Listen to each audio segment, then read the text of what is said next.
Bismillahirrahmanirrahim. Assalamualaikum warahmatullahi wabarakatuh.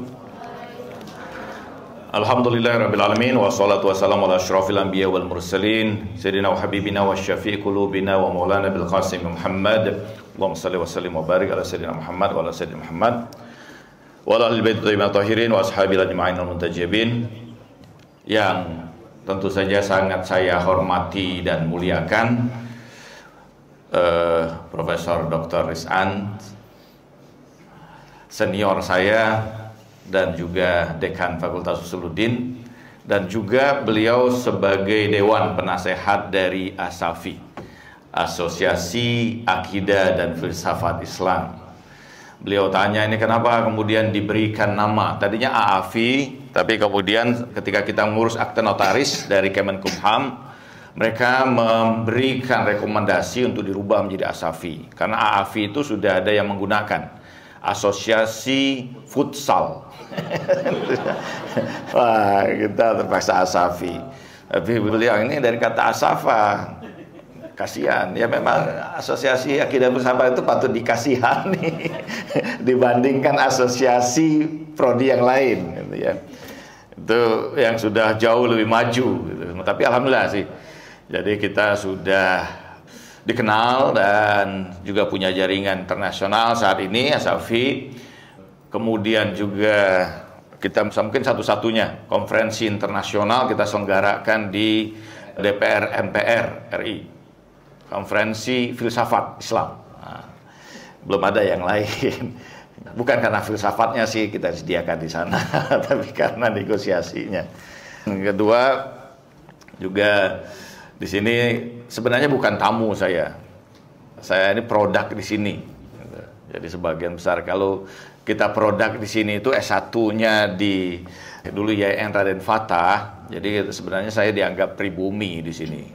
Kalau di kampus lain yang sekarang itu dianggap bukan pribumi. Walaupun LC juga sih, lulusan Ciputat. Tetap aja kita karena bukan S1 di situ kan, ya dianggap pendatang. Ya, ini ada Dr. Herwansyah, senior saya juga. Ada Dr. John Supriyanto.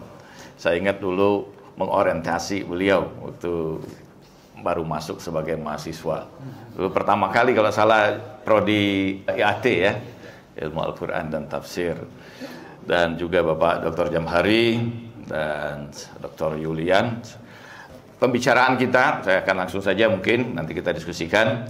Kebetulan saya hadir kembali kampung, ini balik kampung, jadi kesempatan untuk mungkin silaturahmi tadinya ke sini, sekaligus mungkin ada kesempatan, diberikan kesempatan untuk menyampaikan sedikit materi, mudah-mudahan sebagai pengantar ini untuk diskusi kita. Pertama bahwa studi tadi disinggung oleh Pak Yulian, studi tentang reinkarnasi ini dia masuk dalam pembicaraan di dalam filsafat Islam, karena di dalam pembicaraan filsafat Islam itu ada pembahasan khusus tentang baik itu tentang nafs ya, dalam teleologinya maupun dalam konteks eskatologinya tentang terkait dengan ma'ad. Saya menulis disertasi itu tentang eskatologi. Nah, ini pembicaraan yang ada dalam filsafat Islam, walaupun di dalam filsafat Barat umumnya pembicaraan tentang reinkarnasi ini dia masuk dalam pembicaraan tentang philosophy of religions ya. Filsafat agama sebenarnya. Bahkan dalam studi agama juga salah satu tema yang dibicarakan itu juga terkait dengan reinkarnasi ini. Saya menulis beberapa artikel tentang ini di jurnal, dan kemarin ketika di Creek University saya ikut ada satu konferensi di sana. Kebetulan juga salah satu dari organisasi Buddha di sana itu membaca artikel saya, dan kemudian mereka mengajak untuk berdiskusi tentang reinkarnasi ini. Demikian juga nanti di bulan Juni itu ada di Exeter University di UK, nanti bulan Juni. Saya kebetulan ada ikut juga bagian dari konferensi dan menyampaikan materi tentang vision in Islam yang juga terkait dengan studi reinkarnasi.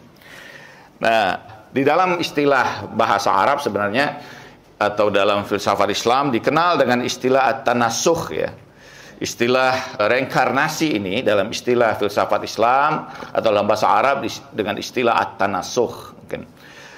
Mungkin kita jarang mendengar istilah ini ya, tetapi ini istilah yang memang baku digunakan. Nah, ada seorang profesor di Virginia University, dia menulis tahun 93 itu, dia seorang profesor dalam bidang psikiater. Dia meneliti tentang pengalaman-pengalaman atau fenomena-fenomena tentang reinkarnasi ini yang terjadi pada banyak anak. Dia menulis yang dia sebut dengan inkornia, yang menunjukkan ada kesamaan menurut dia dalam tulisan itu, dalam artikel jurnal itu.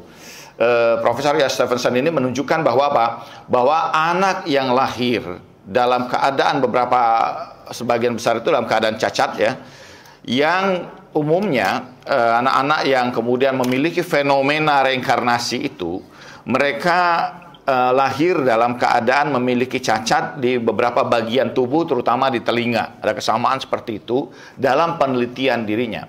Tetapi ada kesimpulan yang menarik dari Ian Stephenson ini mengatakan bahwa tidak ada argumentasi rasional yang menjelaskan tentang fenomena ini. Ada beberapa peristiwa reinkarnasi yang terkenal. Yang pertama itu tentang Sri Devi. Sri Devi ini dia lahir di India dalam kurang lebih mungkin 100 atau 100 tahun yang lalu mungkin, yang dia lahir di sana ya, di India itu, dan dari usia pertama kelahiran dia tidak berbicara sama sekali ya. Sampai usia 4 tahun dia berbicara dan menyatakan bahwa dia pernah lahir di tempat yang berbeda. Dan dia menceritakan bahwa dia meninggal dunia ketika dia melahirkan seorang anak. Disebutkanlah tempatnya di salah satu kota di India. Sehingga karena beberapa kali dia menyampaikan hal tersebut, kemudian dibawalah ke tempat itu. Dia kenali tempat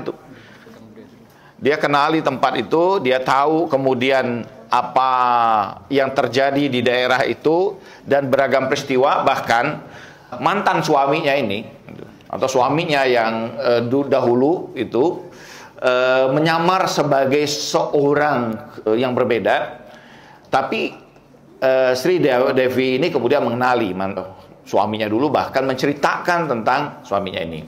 Ada lagi misalnya di Scotland itu peristiwa yang sama, peristiwa tentang reinkarnasi ini itu terjadi terhadap Scanbergs ya, yang mengklaim bahwa dia pernah hidup dan kemudian meninggal dunia karena kecelakaan, dan dia menceritakan tentang kehidupan sebelumnya. Demikian juga misalnya kita mengenal ada fenomena, ada film ya, yang sangat terkenal tentang Avatar, The Legend of the Aang itu peristiwa bagaimana dalam konsep kemudian Buddha ya, bahwa ada manusia yang sempurna yang itu pada periode tertentu akan muncul dan menyelamatkan dunia gitu. Jadi konsepnya itu mirip dengan di Islam misalnya tentang konsep tentang Imam Mahdi. Jadi tentang mesianisme misalnya. Nah, dalam konsep tentang The Avatar ini, The Avatar bahkan ada buku yang secara khusus menulis tentang The Avatar ini, bahwa dia akan hadir pada saat-saat tertentu yang merupakan bentuk reinkarnasi dari avatar yang sebelumnya. Jadi kalau Anda nonton tentang film The Legend of the Aang itu kan, yang sangat terkenal, itu peristiwa tentang reinkarnasi. Nah, problem tentu saja dalam konteks ini terkait dengan peristiwa reinkarnasi ini di dalam Islam sendiri ya. Bahwa kita sangat meyakini bahwa la taziratun wizratun ukhra waziratun wizratun ukhra, bahwa manusia itu tidak akan memikul beban orang lain gitu. Ini kan tentu satu hal yang sangat mendasar di dalam doktrin Islam, bahwa manusia itu dilahirkan dengan kediriannya, dengan tasyakhusnya sendiri, dengan saksiannya sendiri, dengan identitas sendiri, yang dia mempertanggungjawabkan proses kehidupannya sendiri ya, tanpa kemudian harus mempertanggungjawabkan kehidupan orang lain gitu. Sekiranya ini terjadi reinkarnasi, maka problem ini atas doktrin Islam tentu menjadi satu pertanyaan ya gitu. Nah, di dalam Kristen misalnya, mereka tentu tidak mengakui ya, doktrin Kristen tidak mengakui tentang reinkarnasi, tapi ada inkarnasi. Apa itu inkarnasi? Inkarnasi itu di mana ruh suci itu masuk kepada diri seseorang ya, yang orang itu merasakan bahwa dia ini merupakan penjelmaan dari misalnya ruh suci Yesus Kristus ya. Jadi karena itu misalnya di Filipina sampai sekarang ada satu tradisi di mana ketika dalam hari penyaliban Yesus itu mereka melakukan penyaliban diri. Dan dalam penyaliban diri itu, dia mengalami ekstase dan merasakan kehadiran Yesus itu pada dirinya. Ini peristiwa ini dalam sebagian Kristen dianggap sebagai bagian yang disebut sebagai inkarnasi. Karena itu, studi tentang reinkarnasi ini, ya, dia dikenal dalam studi agama-agama, dalam philosophy of religion, karena memang filsafat barat itu berbeda dengan konsepsi Islam. Tetapi di dalam Islam dia menjadi bagian tersendiri dalam bab yang khusus tentang berbicara tentang an-nafs, tentang jiwa. Misalnya Ibnu Sina, saya ingin tunjukkan nanti teksnya. Di dalam kitab An-Najat, ya. An-Najat ini merupakan kitab filsafat yang diringkas oleh Ibnu Sina dari kitab Asy-Syifa. Asy-Syifa itu kan 11 jilid. Asy-Syifa itu kitab Asy-Syifa yang ditulis oleh, nah ini juga mahasiswa AFI harus tahu nih kitab-kitab ini. Saya pernah ke satu universitas di NUS, National University Singapore, ada studi tentang literatur ya. Gitu. Jadi mereka menstudi literatur klasik itu. Mereka studi itu dan mengetahui betul ya. Nah, saya beberapa kali muji Pak Dekan, baik di UIN Jakarta atau di beberapa tempat yang lain gitu, bahkan pada tingkat disertasi gitu. Ketika saya berbicara tentang filsafat dan ketika saya tanya tentang kitab Ibnu Sina ya, apa tentang Ibnu Sina itu tentang kedokteran, dia sebut Asy-Syifa gitu. Padahal Asy-Syifa itu kitab filsafat itu. Kitab kedokterannya Ibnu Sina itu Al-Qanun fit Tibb itu kan, ada 3 jilid Al-Qanun fit Tibb. Kalau Asy-Syifa 11 jilid. Kenapa disebut Asy-Syifa katanya? Karena Ibnu Sina itu ingin mengobati pemikiran manusia gitu. Karena banyak pemikiran manusia ini yang sakit gitu. Dia ada 11 jilid di situ. Nah, ada ringkasannya ya. Ringkasannya itulah yang disebut dengan kitab An-Najat, 1 jilid gitu. Dia punya kitab filsafat yang lain. Ibnu Sina itu ada kitab Al-Isyarat wa Tanbihat, ada 4 jilid.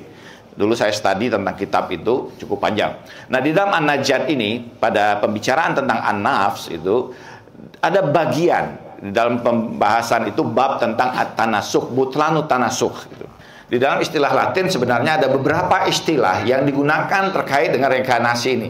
Ada metempsychosis, ada lagi istilah yang psikotosopis ya.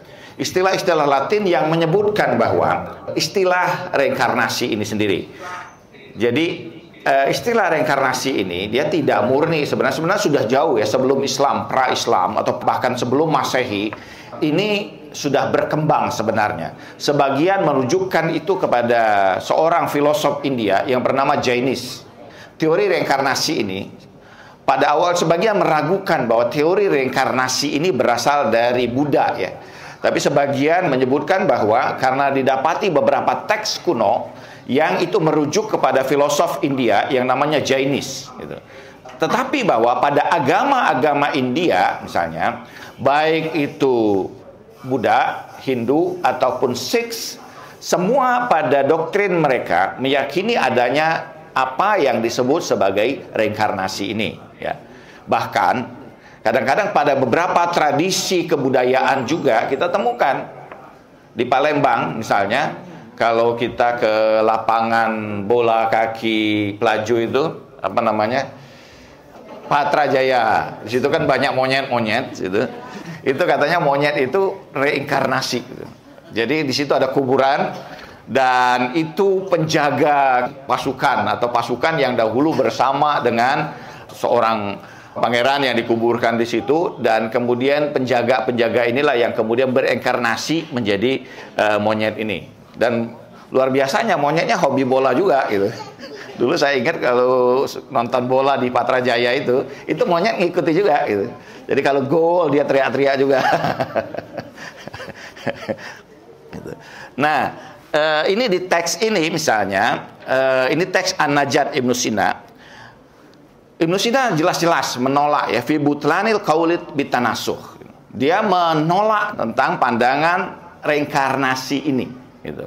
Kenapa? Ada beberapa alasan Di antara alasannya itu bahwa yang paling kuat, Ibnu Sina itu mengemukakan tentang pandangan namanya wahdatun nafs. Ya. Apa yang dia maksud dengan fi wahdatin nafs? Ibnu Sina menunjukkan yang dimaksud dengan nafs itu dalam filsafat adalah jauharatun mujarradatun zatan wa madiyatan fi'alan.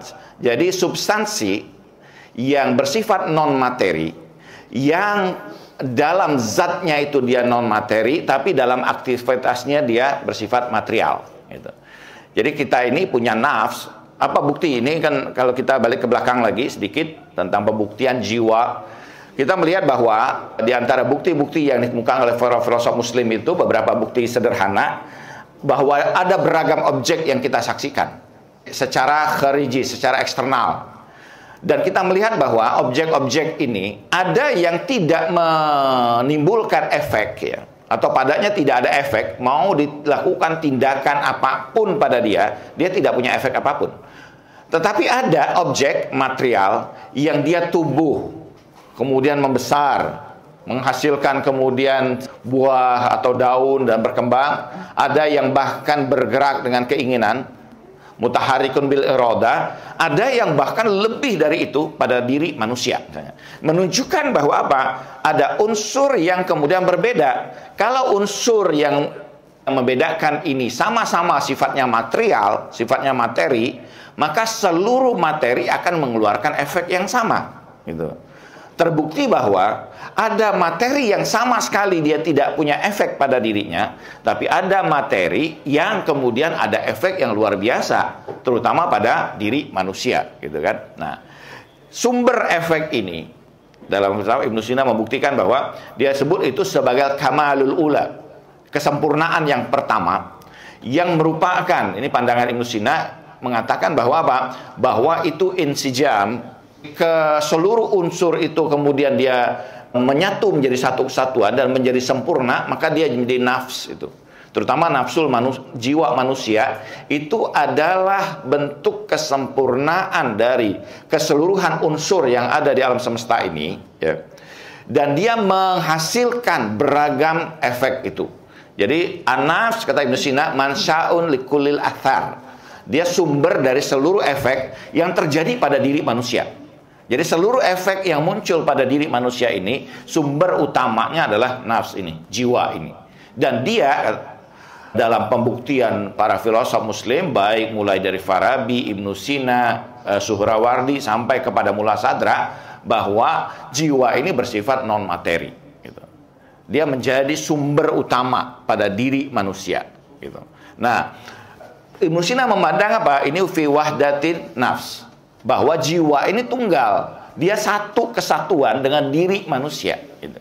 Jadi kalau kita melihat bahwa diri kita ini, bahkan Mullah Sadra itu menggambarkan dengan satu bentuk yang menarik, bahwa diri manusia ini, jiwa manusia ini dalam bentuk kasarnya adalah raga, ya. Dalam bentuk halusnya itulah yang kemudian disebut sebagai nafs. Jadi atau dia balik begini.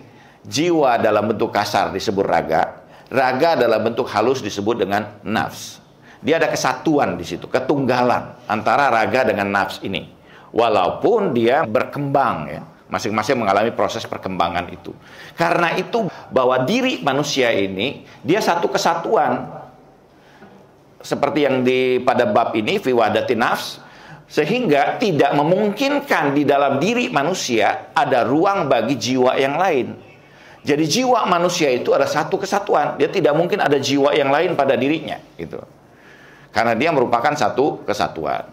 Karena itu misalnya di sini Ibnu Sina membantah tentang adanya tanasuh ini atau terjadinya tanasuh ini.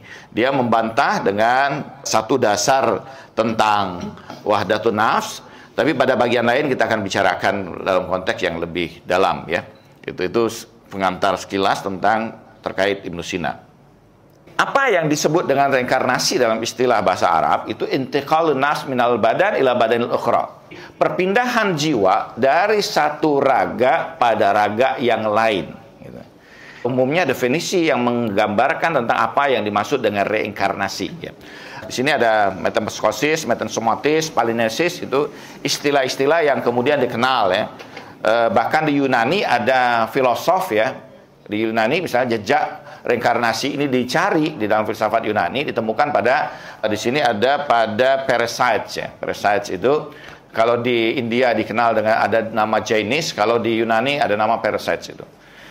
Yang mengemukakan tentang teori yang sama. Nah, umumnya ini bahwa ketika kematian terjadi, biasanya jiwa ini atau raga ini kembali, body ini kembali pada materi ya, mengalami proses kehancuran, dan kemudian jiwa itu menantikan untuk sampai pada kelahiran kembali ya, gitu. Ini yang kemudian kelahiran kembali inilah yang kemudian disebut sebagai apa? Disebut sebagai reinkarnasi ya. Jadi jiwa yang sudah ada ini masuk pada raga yang lain, dia berpindah pada raga yang lain, dan dia kemudian disebut dengan reinkarnasi. Ada beragam jenis reinkarnasi yang dikenal. Yang pertama adalah reinkarnasi yang disebut dengan reinkarnasi suudi ya. Ada yang disebut dengan ittisali ya, yaitu pertama perpindahan jiwa dari satu raga kepada raga yang lain dengan adanya keterikatan antara raga yang satu dengan raga yang berikutnya itu. Jadi kalau dia sama misalnya dari raga manusia pada raga manusia yang berikutnya, seperti yang terjadi pada Avatar, itu disebut dengan reinkarnasi ittisali, at-tanasu al-ittisaliyah gitu. Jadi dia terus bersambung, tidak pernah berhenti gitu. Jadi dari sini Anda mungkin mikir juga kan, jangan-jangan saya ini reinkarnasi siapa gitu kan. Yang kedua, misalnya ada perpindahan jiwa dari satu raga kepada yang lain tanpa keterikatan antara satu raga itu dengan raga yang berikutnya. Ini disebut dengan reinkarnasi infisali. Jadi dia terpisah. Mungkin dia manusia, lahir lagi pada manusia, tapi tidak ada kaitan gitu. Bisa juga bahwa apa? Dia muncul dalam jiwa yang disebut dengan atau bentuk-bentuk yang bersifat astrologis ya. Astrologis itu misalnya seperti Dewi Padi itu yang kemudian muncul atau menjadi bulan Bu ya, Dewi Sri gitu kan. Ini kan ada yang menjadi bulan di Avatar itu kan ada jiwa bulan yang kemudian jadi Kankoi gitu kan. Ada lagi misalnya ada yang Malakuci gitu kan. Jadi menjadi peri-peri atau menjadi ini, bahkan di dalam kitab Rasail Ikhwanus Sofa itu Ikhwanus Sofa itu percaya tentang adanya reinkarnasi gitu. Yang berbeda dari para filosof lainnya, di dalam Ikhwanus Sofa, dalam Rasail itu ada pembicaraan tentang tanasuh, dan ada di antara, mungkin tidak semua ya, di antara para pemikir Ikhwanus Sofa itu yang percaya tentang konsep reinkarnasi ini. Di situ dia membicarakan tentang para nabi itu sebenarnya dari jiwa yang satu, terus saja kemudian bergantian dalam wujudnya.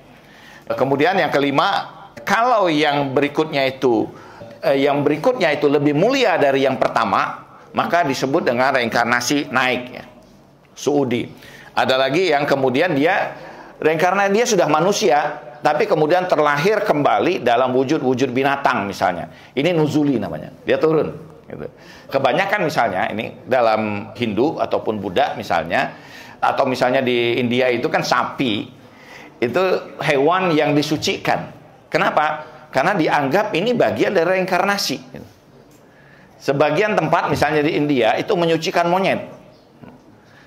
Pernah terjadi katanya di India itu beberapa waktu yang lalu perang antara monyet dan anjing.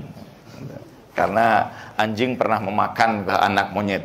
Dan monyet itu sebagian mensucikan itu karena dia merupakan bagian reinkarnasi. Bahkan ada beberapa karya ya, di dalam karya Hindu itu kita temukan pemikir Hindu, beberapa karya yang menyatakan bahwa beberapa pohon-pohon itu pohon-pohon juga merupakan bagian dari reinkarnasi gitu. Pohon-pohon yang tua ya, pohon-pohon yang terlihat ini itu merupakan reinkarnasi. Jadi karena itulah di kita juga kadang-kadang pohon juga menjadi satu bagian yang dianggap keramat juga. Dulu ada pohon besar di sini Pak Dekat.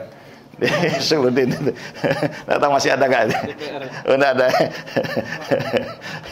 Jangan-jangan reinkarnasi. Ya. Nah, dalam teori Mula Sadra misalnya, reinkarnasi itu dia sebut ada 4 bagian, ada nasakh, masakh, fasakh, dan rasakh ya. Jadi kalau dia dari materi yang berbeda dari sebelumnya, jika pada raga manusia itu disebut dengan nasakh, kalau dia reinkarnasi terjadi pada hewan disebut dengan masakh, kalau pada raga tumbuh-tumbuhan disebut sebagai fasakh, kalau pada materi keras misalnya, bebatuan misalnya kan batu bacan dan sebagainya, itu disebut dengan rasakh. Jadi dari manusia itu. Nah, problem reinkarnasi ini apa? Problem reinkarnasi ini manusia itu selalu mengalami circle ya, yang dia tidak pernah kemudian jadi pertanggungjawaban. Artinya dalam konteks reinkarnasi ini tidak ada konsep tentang surga maupun neraka gitu. Tidak ada kemudian yaumil hisab ya. Tidak ada hari akhirat gitu. Kenapa? Karena proses yang terjadi dalam proses kehidupan manusia itu terus berputar dalam konteks kehidupan yang bersifat material ini gitu. Kalau nanti Anda jahat misalnya gitu.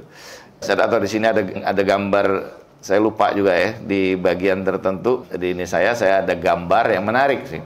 Jadi kalau misalnya dia selama di dunia ini gitu, kerjanya itu cuman makan, tidur gitu kan, hanya berkaitan dengan kemalasan, maka dalam buku tersebut ya, dalam The Encyclopedia of Religion ada juga itu gambar itu.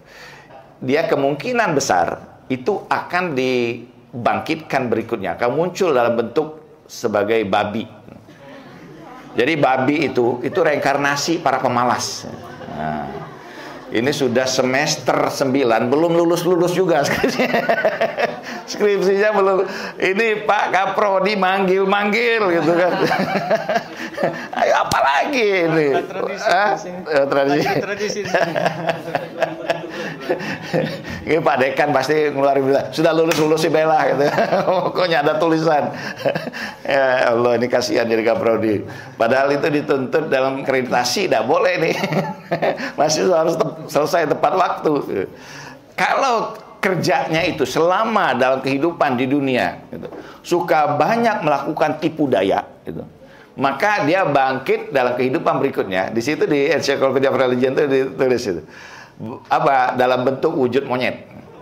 Jadi monyet itu adalah gambaran dari mereka yang dalam hidup ini selalu melakukan tipu muslihat, tipu daya, tukang ngutang tidak bayar. Kalau dia katanya itu dalam kehidupan ini ambisi, penuh dengan amarah, itu muncul dalam binatang-binatang buas. Gitu. Kalau dia, nah itu juga lucu juga, pikirannya itu hanya reproduktif aja, kerjanya reproduktif aja, itu muncul baik dalam pohon yang kelihatan erotis, di situ dalam gambar itu, atau dalam bentuk kambing, gitu kan, domba. Karena domba itu kerjanya memang reproduktif aja.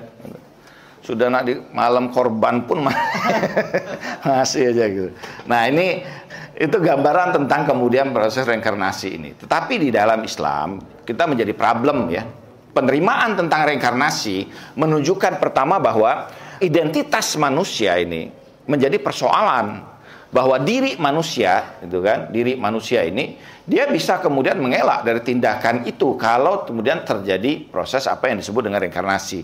Yang kedua, bahwa di dalam konsep Islam misalnya keyakinan tentang akhirat itu sangat dominan.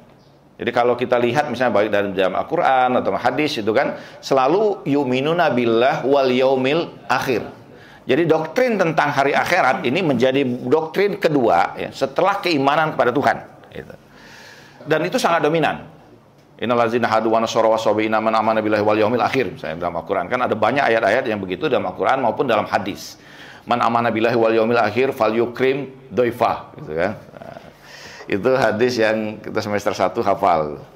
Ya. Nah, saya ingin langsung aja misalnya beberapa bagian ya di sini. Nah, di dalam beberapa karya filsafat Islam terjadi penolakan terhadap reinkarnasi ini. Ada beragam argumentasi.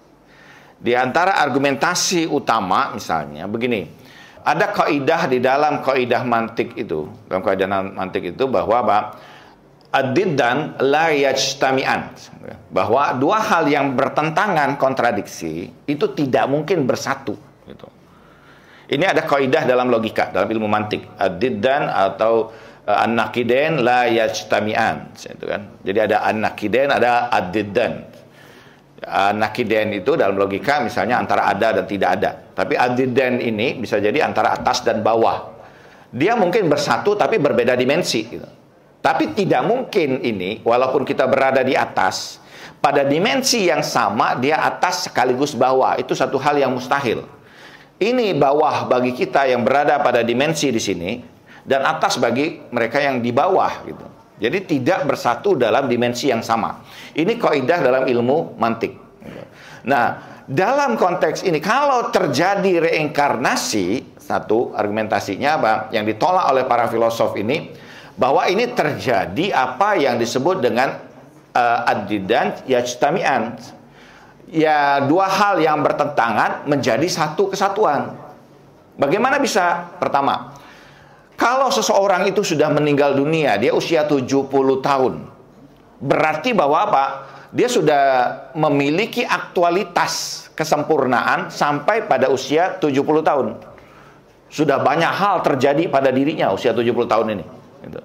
Seperti kita sekarang kan rata-rata kita yang di depan ini sekitar 35 lah. Ya, untuk menghibur hati. Dulu Pak Dekan waktu kuliah S1 gitu kan, dosen kita itu kan banyak ya, Pak Irwan, Pak ini tahu lah. Ada Pak Termizi, ada Pak Alwi Hamri, almarhum sebagainya. Dulu kalau mandang dosen itu kan tuanya dosen gitu nih kan.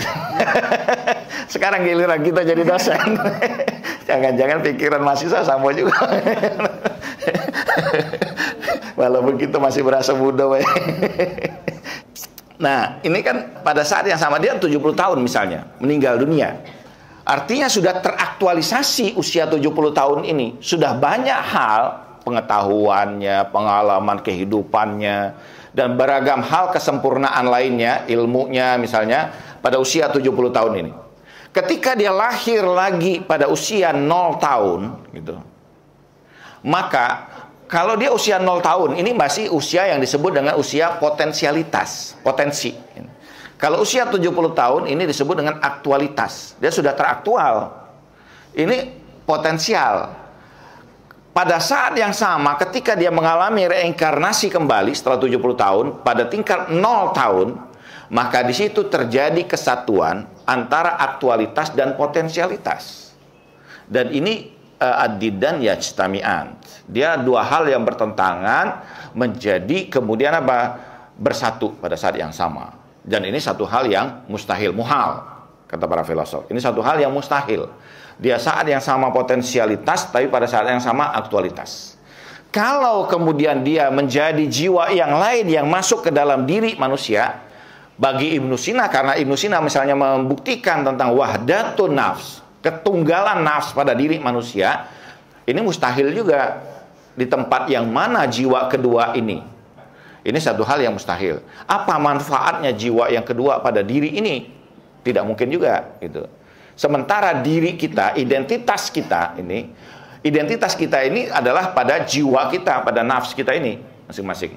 Yang ketiga, ini bukti yang argumentasi yang ketiga yang dikemukakan bahwa kalau terjadi reinkarnasi, gitu kan? Kalau terjadi reinkarnasi, maka akan terjadi fase di mana jiwa itu berada dalam kekosongan. Jadi ini kan dia tidak langsung kemudian masuk pada jiwa berikutnya setelah kematian. Ada fase yang kemudian terjadi kekosongan. Padahal dalam pembuktian filsafat, alam ruhani, alam non materi, dia tidak ada fase kekosongan di situ, gitu. Dia tidak ada kemana jiwa ini ketika dalam fase kekosongan itu, gitu kan. Dia mustahil diri itu menjadi satu identitas yang dia tidak punya identitas pada saat yang sama. Padahal dia sudah ada identitas. Saya, misalnya Khalid, kemudian Pak Yulian, ini identitas kita pada kehidupan ini. Pada ketika dia berada dalam masa yang disebut dengan masa kekosongan, istilahnya, dia kehilangan identitas di situ. Gitu. Kalau dia jiwa yang ruhani murni. Kemudian yang keempat, ini saya ingin ringkas saja, walaupun pembuktiannya juga cukup rumit, tapi ini sekedar pengantar kita. Yang keempat bahwa jiwa itu berkembang bersamaan dengan raga. Bagaimana mungkin kemudian dia sudah berkembang bersamaan dengan raga ini, ketika mati terjadi keterpisahan antara raga dan kemudian jiwa ini, dia kemudian kembali lagi, menyatu lagi pada raga yang lain. Padahal perkembangan jiwa itu bersamaan dengan perkembangan raga. Kita dalam proses kehidupan kita sekarang ini memerlukan raga ini untuk apa? Tujuannya kehidupan dunia ini untuk mematangkan, menjadikan jiwa kita menjadi sempurna. Raga kita perlukan dalam proses kehidupan kita di alam materi supaya jiwa kita ini berkembang menjadi sempurna. Gitu. Dia mengantarkan. Tapi ketika kemudian jiwa itu sudah sampai pada titik tertentu dan jiwa sudah mempersepsi bahwa raga ini sudah tidak mungkin mengantarkan dia pada kesempurnaan berikutnya, maka jiwa akan melepaskan diri sehingga terjadilah proses yang disebut dengan kematian. Raga mengalami prosesnya lagi, gitu kan, secara material, dia hancur, dimakan oleh cacing, gitu kan, cacingnya jadi umpan ikan, dimakan oleh ikan, ikannya kita makan lagi, jadi tubuh kita yang baru lagi, gitu kan. Jadi sebenarnya kata para filosof, raga kita secara material ini terdiri dari jutaan raga orang yang sudah mati sebelumnya. Jadi sebenarnya bukan kita yang takut dengan hantu, hantu itu takut dengan kita. Secara ragawi, fisik kita, materi kita ini terdiri dari ribuan atau jutaan sel-sel orang yang mati sebelum kita. Karena materi itu berputar aja, dia tetap segitu secara material. Tetapi bahwa jiwa ini berkembang pada tingkat kesempurnaan berikutnya. Gitu. Jadi tidak mungkin dia akan kembali lagi, dia sudah sempurna pada kehidupan yang lebih tinggi dari alam ini. Karena itu bahwa ini mustahil terjadi reinkarnasi. Bagaimana konsep muncul reinkarnasi? Nah ini, dalam pembicaraan eskatologi di dalam beberapa studi filsafat Islam, kita menemukan sebenarnya bahwa konsep reinkarnasi adalah kesalahan interpretasi pada keadaan atau diri manusia pada diri setelah kematiannya. Apa yang disebut dengan diri setelah kematian itu? Apakah manusia ini? Nah, walaupun Ibnu Sina masih berpandangan tentang ma'ad ruhani, kebangkitan ruhania, tapi filosof-filosof yang lain tidak menolak itu. Jadi bahwa apa? Bahwa manusia setelah kematiannya punya raga, punya. Tapi bukan raga materinya. Karena raga materi sudah selesai prosesnya. Dia muncul raga berikutnya dari apa? Dari kualitas keadaan jiwa manusia itu masing-masing. Gitu. Itu disebut dengan jismun sonai atau jismun misali. Gitu. Jismun sonai itu raga yang kita buat sendiri sebenarnya. Dari apa? Dari kualitas diri kita. Jadi manusia atau diri kita akan muncul. Kita tidak mungkin jiwa itu tanpa raga, itu mustahil. Kenapa? Karena itu identitas dia. Kalau jiwa murni dalam konteks non-materi, dia tidak ada batasan, tidak ada bentuk, tidak forma. Nah, raga itu menjadi forma yang dikenali dia sebagai identitas tertentu. Jadi kita akan tetap kenal dengan satu yang lain, gitu. Tetapi bahwa raga berikutnya itu berbeda dengan raga yang ada pada kehidupan materi kita. Bagaimana raga kita pada kehidupan berikutnya? Raga kita pada kehidupan berikutnya sesuai dengan keadaan karakter kita masing-masing. Ini dalam istilah filsafat, di dalam tasawuf juga kita ketemukan tentang konsep ini disebut dengan tajasum atau tajasudul amal. Jadi bahwa seluruh proses tindakan kita, pengetahuan kita itu akan membentuk diri kita masing-masing. Jadi karena itulah dalam hadis-hadis kita bisa temukan ya, jejaknya bahwa bagaimana Nabi mengatakan bahwa sebagian itu akan ditampilkan dalam wujud cahaya yang wajahnya talala akal kamar, gitu kan. Dia akan bersinar bagaikan kemudian bulan purnama dan seterusnya. Ada orang yang kemudian ruhnya itu bagaikan wangian yang indah luar biasa dan sebagainya. Tapi ada orang yang dalam wujud bentuk berikutnya itu bisa jadi dalam konteks yang bagaikan binatang. Bahkan di dalam Al-Quran ada ayat Al-Quran yang mengatakan wa izal wuhushul khusyirat. Pada hari kemudian kami kumpulkan binatang buas. Ibnu Sina dalam satu kitabnya menyatakan begini, bahwa binatang buas dalam konteks itu tidak ada taklif lagi untuk kehidupan berikutnya. Jadi yang dimaksud Tuhan tentang binatang-binatang buas itu tidak lain adalah manusia-manusia dalam wujud asli mereka. Kalau di sini jiwa manusia itu tersembunyi, karakter manusia tersembunyi oleh raga zohir kita ini, tapi dalam kehidupan berikutnya dia muncul menjadi raga kita dan tampil sebagaimana kualitas diri kita. Gitu. Nah, kesalahpahaman terhadap konsepsi tajasumul amal atau tajasud amal inilah yang kemudian, udah para filosof sini, yang kemudian dipahami berikutnya sebagai reinkarnasi. Jadi karena itu, sekali lagi dalam pembicaraan kita sebagai pengantar bahwa di dalam para filosof Islam secara mutlak ya menolak gagasan-gagasan yang terkait dengan konsep reinkarnasi. Seluruh gagasan konsep reinkarnasi itu tidak lebih dari berangkat dari beragam fenomena. Yang sebenarnya fenomena-fenomena itu bisa dijelaskan secara psikologis, gitu. Saya, misalnya, bisa memasuki alam pengetahuan tentang diri Anda, tapi masuk melalui apa? Alam misal Anda, alam jiwa Anda. Gitu. Jadi karena itu dalam tasawuf misalnya ada wali-wali yang tahu persis keadaan diri orang. Gitu. Kenapa? Karena dia masuk pada alam misalnya, alam jiwa. Tidak mungkin juga kemudian terjadi fenomena yang seperti sering kita dapati di masyarakat kita terkait dengan kerasukan misalnya, bahwa ada jin yang masuk ke dalam tubuh kita. Itu satu hal yang bagian dari reinkarnasi dan itu ditolak. Bahwa jin bisa mempengaruhi kemudian alam imajinatif kita, ya, seperti hipnotism. Kita bisa mempengaruhi orang lain berdasarkan hipnotis gitu. Saya bisa menidurkan Anda. Kalau mau coba boleh. Tapi membangunkannya saya belum bisa.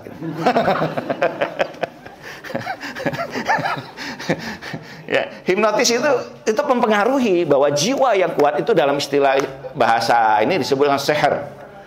Wasakharona ayunahum misalnya dalam Al-Quran kan, menundukkan kemudian.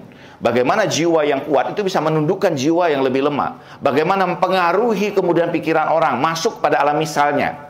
Jadi pembicaraan misalnya nanti di Exeter University itu saya akan berbicara tentang vision, tentang mimpi itu alam tersendiri di dalam diri kita yang mungkin dipengaruhi oleh orang lain. Gitu. Bisa masuk. Bagaimana orang kerasukan itu bisa bersuara? Manusia punya potensi. Di Jawa Barat itu ada dalang yang sangat terkenal. Dia bisa merubah suaranya menjadi 120 suara. Artinya bahwa manusia punya potensi untuk itu. Gitu. Dalam keadaan tertentu Anda, dalam keadaan panik, akan muncul hal-hal yang berbeda dari biasanya.